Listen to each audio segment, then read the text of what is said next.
É com muita alegria que eu saúdo os internautas, irmãos, com a paz do Senhor nessa manhã.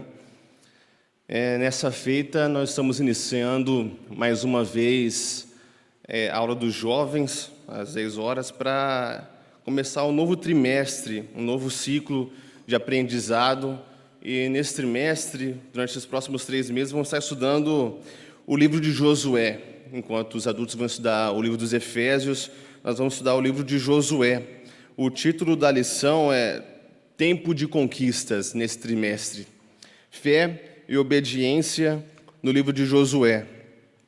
Nessa feita vamos estar estudando a primeira lição, que tem por título O livro de Josué, Tempo de Conquistas. O texto do dia se encontra em Romanos 8:37, que diz: Mas em todas essas coisas somos mais do que vencedores por aquele que nos amou. A síntese da lição é: os resultados da liderança de Josué deixaram profundas lições para os hebreus e para nós, servos do Senhor, que vivemos na atualidade. O texto bíblico se encontra, claro, no livro de Josué, capítulo 1, dos versículos 1 a 6, que diz assim: E sucedeu, depois da morte de Moisés, servo do Senhor, que o Senhor falou a Josué, filho de Num, servo de Moisés, dizendo: Moisés, meu servo é morto. Moisés, meu servo é morto. Levanta-te, pois, agora, passa este Jordão, tu e todo esse povo, a terra que eu dou aos filhos de Israel. Todo lugar que pisar a planta do vosso pé, vou-lo tenho dado, como eu disse a Moisés. Desde o deserto e desde esse Líbano até o grande rio, o rio Eufrates, toda a terra dos heteus e até o grande mar para o poente do sol será vosso termo. Ninguém se sucederá diante de ti. Todos os dias da tua vida, como fui com Moisés, assim serei contigo. Não te deixarei, nem te desampararei. Esforça-te e tem bom ânimo, porque tu farás a este povo herdar a terra que eu jurei a seus pais que lhes daria. Entrando na lição propriamente dita do livro de Josué, essa lição de hoje, basicamente, é igual a dos adultos. A gente vai trazer um panorama geral a respeito do livro, nesse caso, o de Josué. Bom, há muito tempo atrás, antes mesmo de Josué nascer, Deus havia escolhido um homem chamado Abraão para ser o grande patriarca de uma grande nação. Abraão era muito novo, era muito velho, muito idoso, e Deus prometeu que daria um filho para ele. Então Abraão gerou Isaac gerou Jacó e Esaú. Deus escolheu Jacó para continuar esse plano dele. Jacó teve muitos filhos, entre eles José, que se tornou o governador do Egito. E no tempo de muita escassez, pela providência de Deus, toda a família de Jacó, agora chamado por Deus de Israel, é levado ao Egito para morar lá. Depois de muitos anos, a casa de Israel acabou crescendo muito, e o faraó do Egito falou que, a partir daquele momento, todo Israel ia virar escravo, ia fazer trabalhos forçados para o Império Egípcio. E durante 400 anos, assim sucedeu. O povo de Israel, os filhos de Israel, todos trabalhando como escravos para sustentar o Império Egípcio. Então, até que certo dia, Deus se lembra da aliança que fez com Abraão e levanta o grande libertador José, talvez o maior líder judeu, com certeza o maior líder judeu até hoje, é Moisés. E Moisés é usado por Deus para libertar o povo hebreu do Egito. E durante 40 anos eles ficam peregrinando pelo deserto, porque Israel não conhecia muito bem o Deus de Abraão, o Deus de Isaac, o Deus de Jacó. Eles precisavam conhecer esse Deus. E durante 40 anos Deus discipulou Israel. Mas Israel foi um povo muito teimoso, de dura serviço, segundo o próprio Deus havia falado. E por conta disso Deus jurou, prometeu que nenhum daquela geração iria chegar na terra prometida, na terra que Deus jurou a Abraão. Tanto é que Moisés, o próprio Moisés, não pôde, por causa de um pecado, entrar nessa nação. Porém, pouco antes de Moisés morrer, ele enviou 12 espias para observar, para sondar o terreno que eles iriam conquistar. E dentre eles estava Josué e Calebe. De todos os 12, todos os 10, os outros 10, haviam trazido notícias péssimas sobre o lugar, falando que o lugar era infértil, que haviam pessoas muito violentas e gigantes lá, e não era uma boa ideia conquistar. Homens de pouca fé.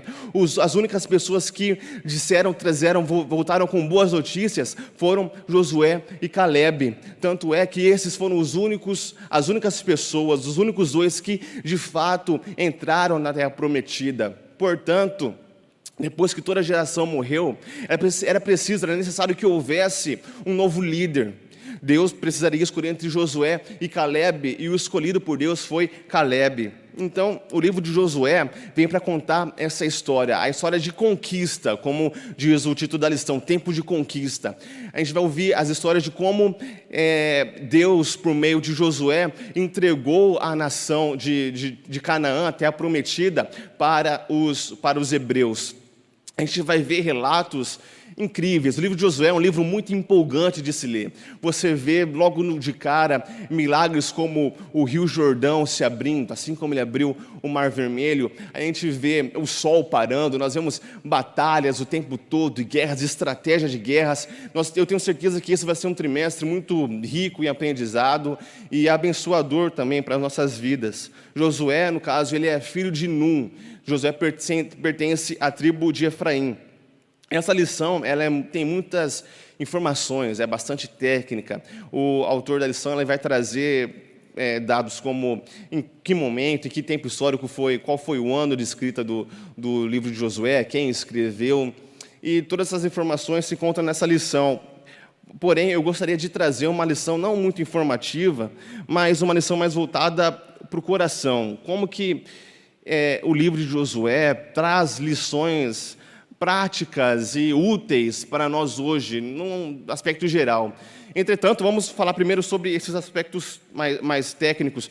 Israel, ele transpôs o Rio Jordão por volta do ano 1400 anos de Cristo.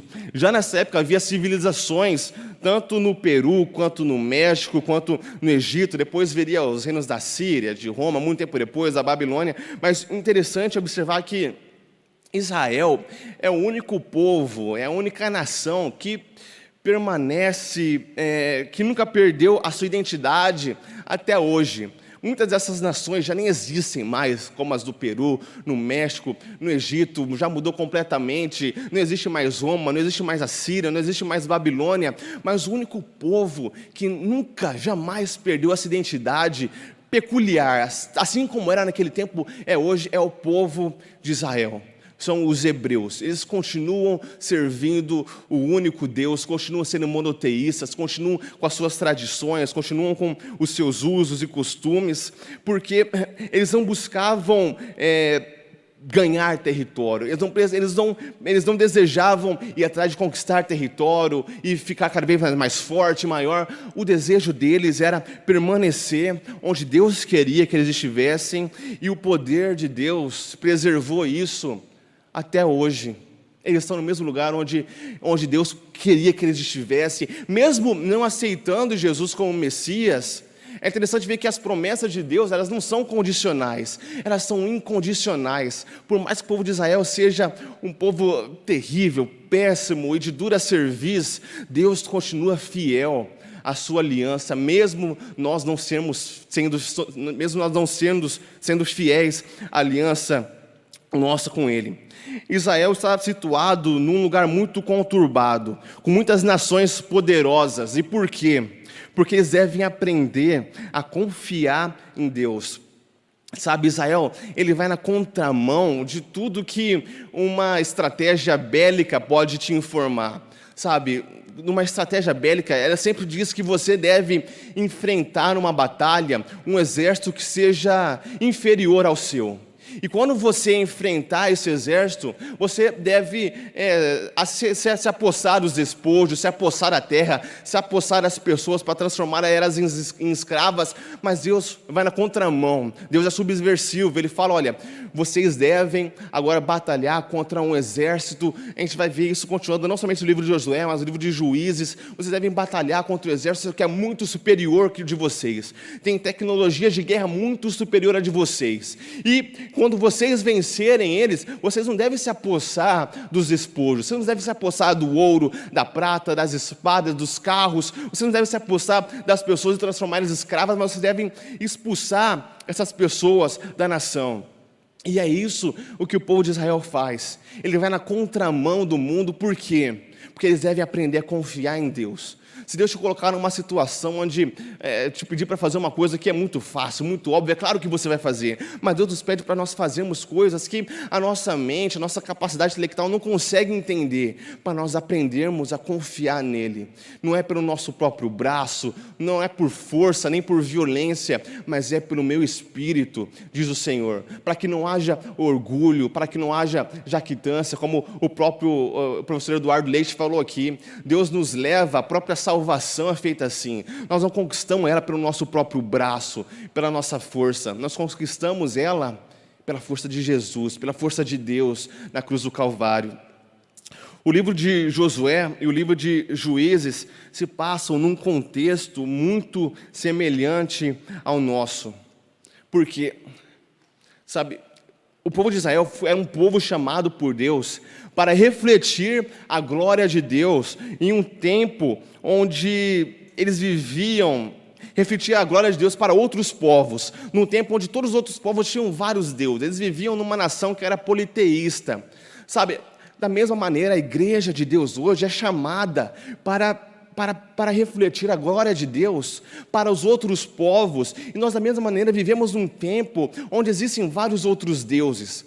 Mas, Mateus, como assim existem vários outros deuses? Sabe, na época, sabe, os deuses que existem, fabricados por mãos humanas, eles saem tudo do intelecto das pessoas. Ou seja, isso quer dizer que os deuses, eles partem sempre de uma necessidade que os povos, as pessoas veem de conquistar alguma coisa. Como assim, Mateus? Por exemplo, naquela época existiam o quê? O Deus da colheita, o Deus da fertilidade, o Deus da chuva. Eles precisavam ter esses deuses porque era o contexto cultural dessas pessoas. Da mesma maneira, hoje se alguém chegar com Deus da colheita, Deus da chuva, Deus da fertilidade, a gente com certeza vai repudiar. Mas e o Deus do dinheiro? O Deus do sexo, o Deus do poder, o Deus da autoridade, o Deus da riqueza? Não parece uma coisa tão absurda agora. São coisas sutis.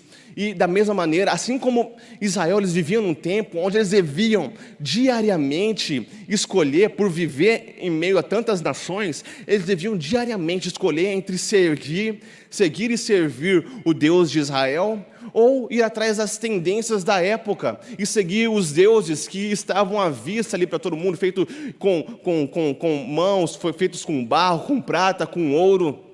Da mesma maneira, nós, como igreja do Senhor, devemos todos os dias escolher se nós vamos seguir o único Deus verdadeiro ou se nós vamos atrás desses falsos deuses. E é interessante que a gente vê as histórias dos hebreus, do povo israelita, o tempo todo na narrativa bíblica, e nós vemos que o tempo todo, principalmente a gente vai ver no livro de Juízes, que eles sempre vão atrás dos outros deuses, eles se esquecem do Senhor e vão atrás dos outros deuses. Mas, como dito aqui, eles viviam numa nação politeísta, ou seja, quando a gente lê que o povo de Israel se esqueceu do Senhor, isso não quer dizer totalmente que o Deus de Israel não estava mais, foi embora da memória cognitiva deles, intelectualmente eles não sabiam mais quem era o Deus de Israel, mas eles eles acabavam por viver numa cultura politeísta, incorporando ao culto ao Deus verdadeiro os outros deuses, como o Deus da colheita, da fertilidade e tanto faz. Ou seja, o Deus de Israel não era somente esquecido, mas como a gente vai ver lá em Juízes 17, por exemplo, Mica, ele tem na sua casa uma sala dedicada somente para colocar os seus ídolos feitos com mãos de homens. E ele chama um sacerdote de Israel para construir um altar feito ao Deus de Israel. Ou seja, isso não quer dizer que Mica acabou esquecendo-se do Deus de Israel completamente. Ele acabou incorporando ao seu culto ao Deus verdadeiro os outros deuses. E sabe, esse pode ser o mesmo erro. Idolatria não é somente se esquecer de Deus, mas incorporar o culto a Deus, a devoção do coração a outros deuses que estão às vistas, que são mais reais para a gente visualmente no mundo, nesse plano terreno, do que o Deus de Israel. Esse é o erro que nós podemos estar cometendo. E Jesus mesmo falou que isso pode acontecer, quando ele vai falar que ninguém pode servir a dois senhores, porque vai agradar um e vai aborrecer outro. Ninguém pode servir a Deus e a Baal. Não quer dizer que você vai ter que escolher entre esquecer completamente o Deus verdadeiro e ir atrás de Baal, mas você vai tentar simultaneamente servir esses dois senhores, servir esses dois deuses, mas você vai acabar aborrecendo um e agradando o outro e aborrecendo a um. Esse é o perigo que nós podemos estar correndo sem nem mesmo perceber, porque isso é muito sutil. Nós precisamos fazer um exame sincero do nosso coração para poder entender essas coisas. E Moisés foi um homem sábio que entendeu que Israel poderia enfrentar essa situação. É por isso que no final da sua vida ele vai reunir todo o povo em Gilgal para poder fazer um lembrete, um memorando de novo. Vamos fazer uma revisão da lei. Vocês precisam se lembrar daquilo que Deus fez, daquilo que Deus é, daquilo que Deus exige para vocês nessa nova terra de Canaã. Então, o livro de Deuteronômio é toda uma repetição da lei. O próprio Deuteronômio significa a revisão da lei ou segunda lei. Moisés ensinando de novo ao povo como se lembrar, sabe, internalizar a lei no coração deles. Moisés vai falar lá em Deuteronômio 6 que você deve meditar nela dia e noite, quando você se assentar, quando você levantar, quando você estiver em casa, quando você estiver no serviço, de tal forma que essa lei de Deus vire uma segunda natureza para você. A gente vai ver que o povo de Israel, que é da geração de Josué, foi um dos povos mais obedientes e tementes a Deus que já existiram na história de Israel. Por quê? Porque eles sempre, constantemente se lembraram de quem Deus é. É interessante notar que lembrar e se esquecer na narrativa bíblica, na linguística bíblica, tem significados muito mais espirituais do que nós imaginamos.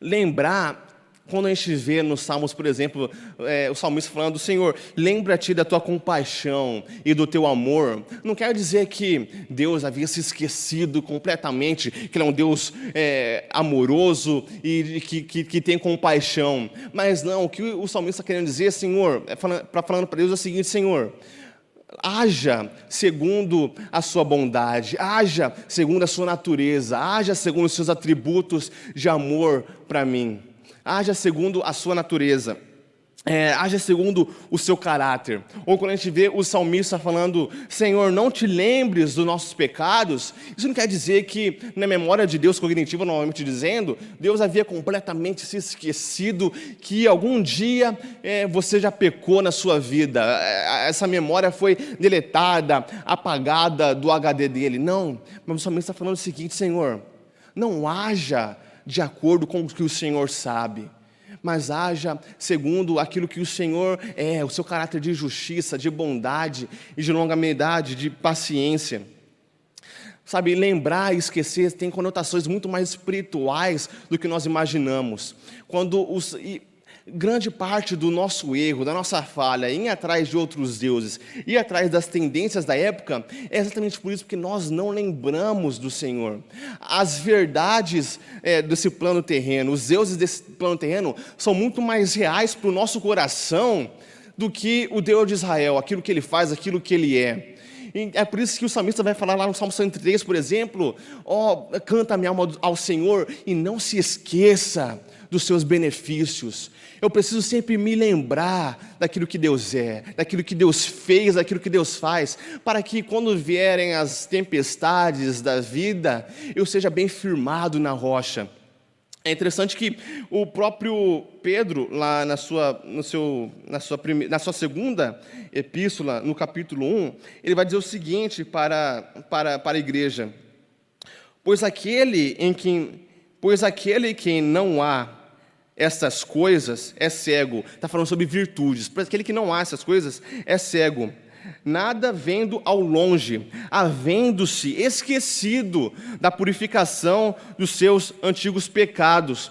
Isso não quer dizer que a igreja, os irmãos a quem Pedro estava endereçando essa carta, havia totalmente se esquecido de quem Deus é, da sua obra na cruz. Eles sabiam, que acabaram de acontecer isso. Todo mundo estava vibrado, entusiasmado nessa época pela ressurreição de Jesus. Eles sabiam que isso é verdade, mas essa verdade não era real no coração deles. No coração deles, e não no intelecto, eles haviam se esquecido disso.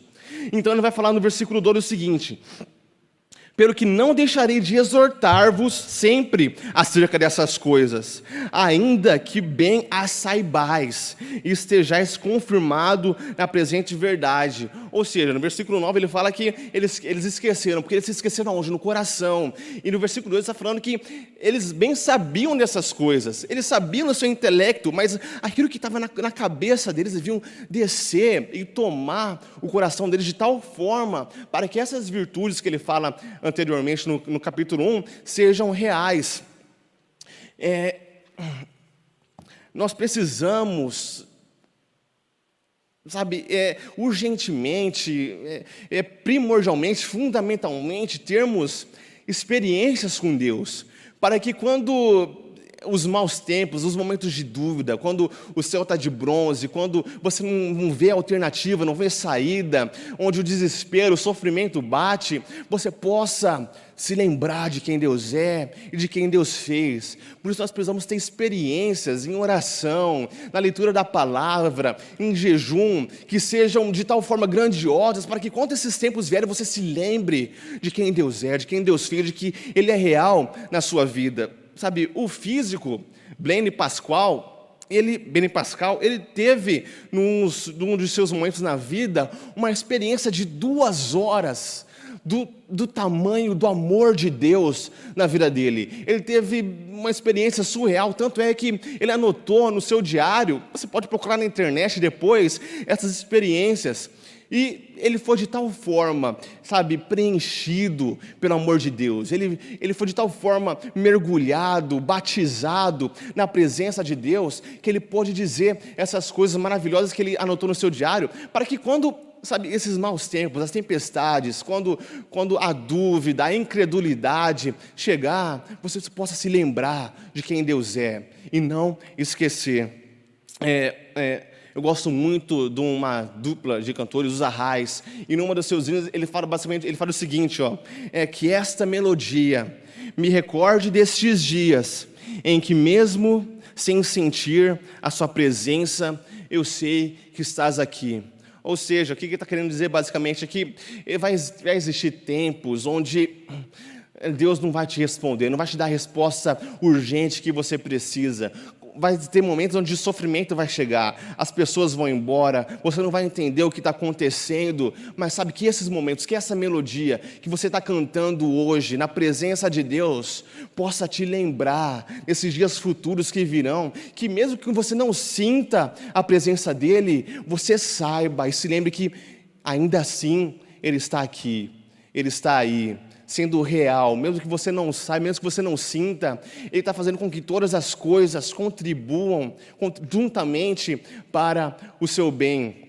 Pode ser que você conheça alguém que nesse momento esteja infectado pelo Covid-19, pode ser que você conheça alguém que já morreu por causa disso, e você não entenda por que Deus faz essas coisas. Sabe que mesmo que as igrejas estejam fechadas, mesmo que os templos estejam vazios, Deus se faz presente não aqui, mas na sua casa, no seu coração, na sua vida, ainda que você não veja, Ele está aí. De fato, grande parte dos nossos pecados se derivam do fato de nós nos esquecermos do Senhor. Por exemplo, nós nos preocupamos, nós somos cheios de preocupações porque nós nos esquecemos da sabedoria de Deus. De que por mais que você não entenda, Deus é sábio e Ele sabe o que Ele está fazendo. E por causa disso você não precisa se preocupar. Nós guardamos rancor, nós ficamos ressentidos porque nós nos esquecemos da misericórdia de Deus. Deus poderia ter todo o direito de ficar ressentido e ofendido pelo seu pecado, mas Ele escolheu ser misericordioso. Se você se lembrar da misericórdia dEle, você não vai guardar rancor no seu coração, você não vai ficar ressentido.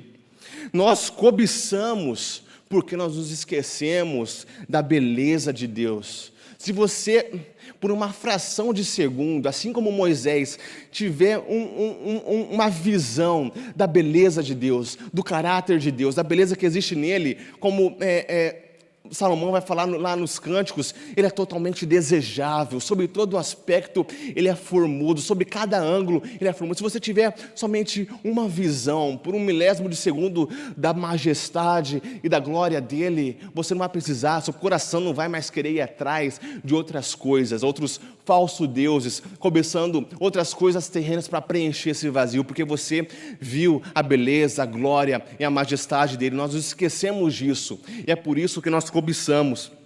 Nós temos medo porque nós esquecemos da soberania de Deus. Por mais que as coisas estejam fora do seu controle, saiba disso que elas nunca, nem por um milésimo de segundo, saíram do controle de Deus. Ele é soberano sobre todas as coisas. Ele sabe o que Ele está fazendo. Cada átomo, cada poeira que cai de um caminhão e flutua sobre o ar, até cair no chão, foi tudo designado por Deus. Ele sabe o que está acontecendo, Ele sabe o que Ele faz. Se você tiver essa ciência no seu coração e não se esquecer disso, você não vai ficar ansioso. Você pode confiar na graça futura de Deus, sabendo que por mais que você não consiga ver hoje os problemas daquele dia, sabe que ainda que você não consiga ver, Ele está lá cuidando de tudo. Você não precisa ter medo e ansioso se você confiar na soberania de Deus e não se esquecer dela. Portanto, mas Mateus, é muito fácil falar essas coisas, mas como me lembrar? Quais são as coisas, os meios que Deus dá para que nós nos lembremos disso? E aqui eu citei pelo menos 3. Primeiro, como nos lembrar? Primeiro, talvez o mais importante, aquilo que foi designado por Deus, não que as outras não tenham sido, mas eu acho essa importantíssima, a Santa Ceia. Jesus instituiu a Santa Ceia para quê? Ele mesmo fala para os apóstolos, em memória de mim. Toda vez que nós nos reunimos, uma vez por mês que seja, para celebrar a Santa Ceia, o nosso coração tem que ser ensinado nesse momento aqui pela palavra, pelo próprio sacramento de que Jesus morreu, ressuscitou, está à destra de Deus, Ele limpou o meu pecado. Essa é uma maneira de nos lembrarmos, a Santa Ceia. Toda vez que você tomar a Santa Ceia, você se lembre disso, por que você faz isso? Não é somente uma reunião a mais um mês para vir na igreja, comer um pedaço de pão e tomar um copinho de suco, não. É se lembrando daquilo que Ele fez, é em memória dEle. Lembrando o seu coração sempre daquilo que Deus fez, daquilo que Ele é. Segundo, aqui nesse segundo eu coloquei 2, o estudo da palavra. Quando nós estudamos a palavra, o Espírito Santo está lá para que essas verdades que estão aqui, não sejam somente aqui no intelecto, mas entrem no nosso coração. O estudo da palavra é importantíssimo para que nós sempre nos lembremos das suas maravilhas, das suas obras e do seu caráter. O livro dos Salmos, por exemplo, eu acho importantíssimo nós sempre lermos, uma vez no ano que seja, nos lembrarmos do caráter de Deus e das maravilhas que Ele faz. E segundo, junto com isso daqui, é a adoração. Sabe, a adoração não somente comunitária, que é importantíssima, mas a adoração particular. E não somente quando você verbaliza, mas sabe, quando você está No momento que você não está pensando em nada, você está sentado em casa, na rede, ocioso, para onde que a sua imaginação vai? Para onde que o seu pensamento vai? Ele vai para as coisas desse plano terreno ou ele vai para o tesouro celestial, para as coisas eternas que Deus tem preparado para você?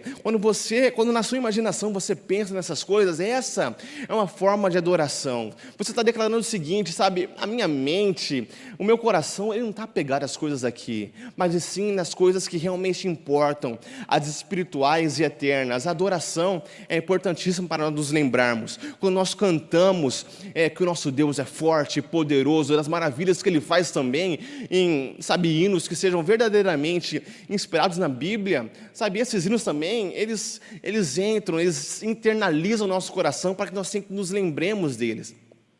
Em terceiro também, que eu acho também que é importantíssimo, não pode faltar, é a comunidade cristã.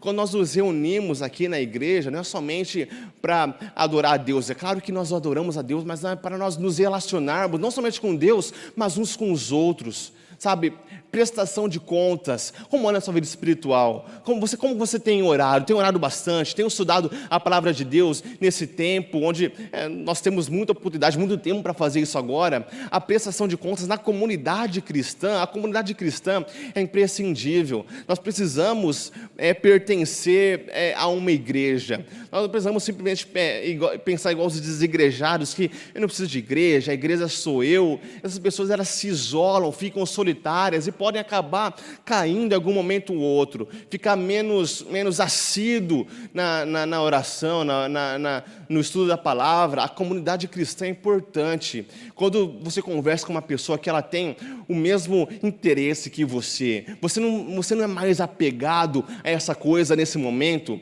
Quando você conhece uma coisa, sabe, sozinho, você pode acabar caindo no esquecimento, mas quando você está sempre conversando sobre isso, querendo saber, trocando ideias, experiências, essas verdades são mais reais na sua vida. Portanto, a Santa Ceia, o estudo da palavra, a adoração e a comunidade cristã são meios que Deus nos disponibiliza pela sua graça para nos abençoar, para nós sempre nos lembrarmos dele, não nos esquecermos. Nesse próximo tema, eu gostaria de falar sobre um grande problema que nós vemos no livro de Josué. É um problema gigante, mas que é necessário falar a respeito. Eu acredito que nas outras lições não vai falar a respeito disso, é por isso que eu estou falando agora, que é o problema da guerra santa. Sabe, qual que é o problema? Como que nós podemos aceitar, admitir que um Deus todo-poderoso e cheio de bondade pode permitir e ordenar para que Israel invada uma outra nação e expulse todos os povos e faça guerra e não deixe nem somente um ser vivente, um ser que tenha fôlego vivo? Sabe, esse é o problema. Alguém de fora, alguém não cristão pode pensar que Deus está ordenando uma limpeza étnica daquele povo de Israel. Como que nós podemos aceitar uma coisa dessas? É uma coisa completamente errada, inadmissível. Guerras em nome de Deus. Eu quero apresentar agora uma falsa solução que as pessoas acabam encontrando e entrando nesse erro e uma solução. Não quero dizer que seja a solução, mas é uma solução. Beleza, a falsa solução. As pessoas elas dizem normalmente que os israelitas, estou falando de pessoas dentro da igreja, elas dizem que os israelitas elas viviam numa época que é primária da religião, onde as pessoas não conheciam muito bem quem Deus é e aquilo que Deus faz, e as diretrizes da época, que eram incivilizadas, elas não devem ser aceitas de maneira nenhuma hoje, mas naquela época era aceitável, podia fazer essas coisas. Mas essa é uma falsa solução, porque a partir do momento que você pega o Antigo Testamento e você faz uma leitura onde você quer aceitar certas coisas do Antigo Testamento e rejeitar outras, você acaba entrando num erro muito grande, que pode ser catastrófico ao querer selecionar partes de um texto e negligenciar outros. Tanto a guerra santa instituída por Deus, quanto os 10 mandamentos estão no Antigo Testamento. Então, quem pode dizer que um está certo e está errado? Porque a gente vê nos 10 mandamentos que Deus fala para não roubar, para não matar, para não dar falso testemunho. Então, quando você fala que a guerra santa não pode ser aceitada hoje, mas podia ser aceitada na época, mas você fala que os 10 mandamentos podiam ser aceitados na época, tanto quanto podem ser aceitados hoje, você incorre num grande erro que causa problemas catastróficos e problemáticos para o entendimento, para poder fazer uma doutrina sadia. Por isso, essa é uma falsa solução. E qual que é a solução, então? Primeiro, é importante falar o que não aconteceu nessa guerra. Primeiro, Deus não instituiu essa guerra por conta de preconceito racial. Tanto é que a gente vai ver na narrativa, se não me engano, na próxima lição ou na outra, o caso de Raabe. Josué envia espias para Jericó e ele pede para que eles sondem o local. Então esses espias, eles acabam encontrando Raabe. Raabe esconde os espias na sua casa e Deus acaba poupando Raabe do massacre que aconteceu ali naquela região. Tanto é que Deus não somente não matou Raabe, quanto escolheu Raabe para ser uma das mães de Jesus. Quando a gente abrir a Bíblia lá em Mateus 1, a gente vai ver que Raabe está lá tanto quanto Ruth, uma estrangeira. Ou seja, Deus não institui essa guerra por conta de preconceito racial. Para Deus não existe diferença, Ele não faz acepção de pessoas. Segundo, Israel não fez essa guerra por uma expansão territorial imperialista. A terra que Deus pediu para que eles tomassem, não era somente para eles entrar lá e expandindo o território, expandindo o império. Deus queria que eles ficassem, se instalassem naquele local. Por quê? Porque Ele mesmo, sendo o Senhor de toda a terra, instituiu e ordenou que aquele local pertencia a eles. Quando Israel toma o local, eles não ficam fazendo outras guerras para conquistar mais território, mas somente para expulsar as nações e conquistar aquilo que Deus já havia, de uma maneira verbal, ordenado a Josué, tanto quanto a Abraão, como a aliança toda dele foi a respeito disso. Tanto é, Israel não somente não adquiria outras nações, como ele também não escravizava outras nações também. Como o caso de Acã, lá em Josué 7, onde ele tenta pegar os despojos de guerra para poder tirar vantagem daquilo que Deus havia ordenado. Todo o povo de Israel acaba se humilhando, se arrependendo diante de Deus por causa do pecado de um só homem. Veja só a diferença, também é importante notar, entre essa geração e a geração anterior. Essa geração, quando um só homem peca, todos eles se arrependem e se quebrantam diante do Senhor. Diferentemente da geração anterior, onde todo mundo pecava, ninguém se importava com o Deus de Israel. Portanto, não é por causa de preconceito racial, não é por causa de expansão territorial imperialista, mas tão somente porque a guerra foi um julgamento de Deus feito por revelação direta. Israel não ficou ponderando a respeito do assunto da Guerra Santa. Israel não orou a respeito de Deus a respeito do assunto. Israel não achou que Deus estava orientando eles a quebrar o 6º e o 8º mandamento. Deus deu uma revelação verbal e específica a respeito disso, do que deveria ser feito. E o teólogo Meredith Kline, ele chama isso, o que Deus faz na Guerra Santa, de uma intrusão ética. Ele afirma que somente Deus tem a capacidade de saber quem vai ser salvo e de quem vai ser condenado. Sendo assim, Deus, o juiz de todos, tem o direito de aplicar o seu julgamento sobre as pessoas agora, em vez de esperar pelo último dia. Assim como nos concede bênçãos da salvação no presente, e não somente nos esperará no último dia. Desse modo, a ordem de Deus aos israelitas não é um mandamento para todos os crentes avançarem coercitivamente sobre os não crentes. Para conhecer a vontade de Deus, nós hoje devemos estudar os 10 mandamentos e as suas outras diretrizes verbais na palavra. Ou seja, Deus havia dado uma revelação direta sobre o que deveria ser feito e Ele mesmo, por Ele mesmo revelar, Ele tem o direito de fazer o que Ele quiser, porque Ele sabe quem vai ser salvo e quem não vai ser salvo. Ele pode aplicar o julgamento dEle no presente, tanto quanto Paulo fala que Ele faz lá em Romanos 1. Paulo fala que Deus entrega os homens, as mulheres, as paixões do seu coração como uma forma de julgamento sobre elas. Então, como eu digo, qual é a pior coisa que Deus pode fazer para você? Falar não somente, não deixar que você fala, seja feita a sua vontade, mas Deus falar para você, seja feita então a sua vontade. A Bíblia, ela não é um livro totalmente prescritivo. O que está escrito aqui, muitas vezes as histórias, não é porque está escrito assim que deveria ser dessa forma. A gente vai ver isso o tempo todo. Nós devemos então analisar aquilo que Deus queria para aquele momento específico e como Ele queria, e Ele falou de uma forma específica que era aquilo que Ele queria, Ele tem o direito de fazer isso. E nós não temos o direito de fazer isso porque nós achamos que sim. Nós precisamos conhecer a sua vontade hoje em dia através da palavra. Aquele povo naquela época não tinha a palavra de Deus para conhecer a vontade de Deus. Nós hoje em dia temos não somente a palavra de Deus, mas a revelação muito maior que o autor dos Hebreus vai falar, que é a pessoa de Jesus. A prescrição divina, portanto, na palavra, é que nós não devemos buscar vingança, mas devemos amar o próximo. Se nós realmente entesouramos o Evangelho, nós não vamos buscar justiça pelas nossas próprias mãos, nós não vamos revidar.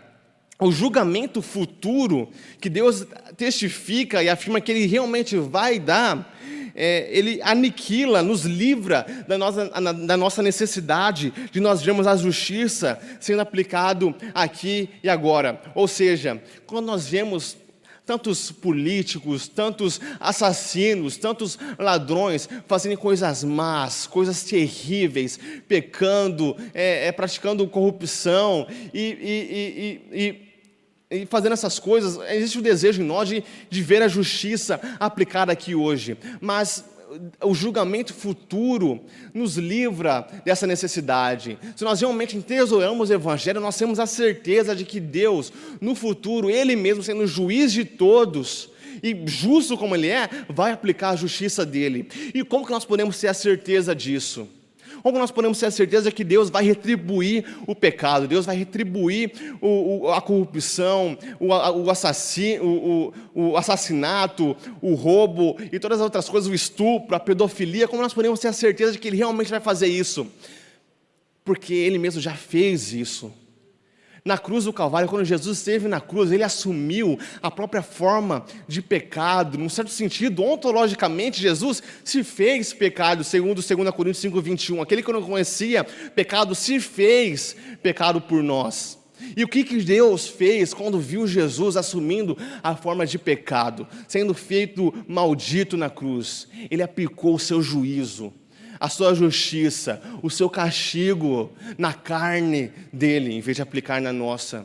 E se Deus, Pai, não poupou nem mesmo o seu próprio Filho, quando Ele se fez pecado, como que você pode duvidar de que Ele não vai fazer isso com os corruptos, com os pedófilos, com os estupradores, com os assassinos, com os serial killers?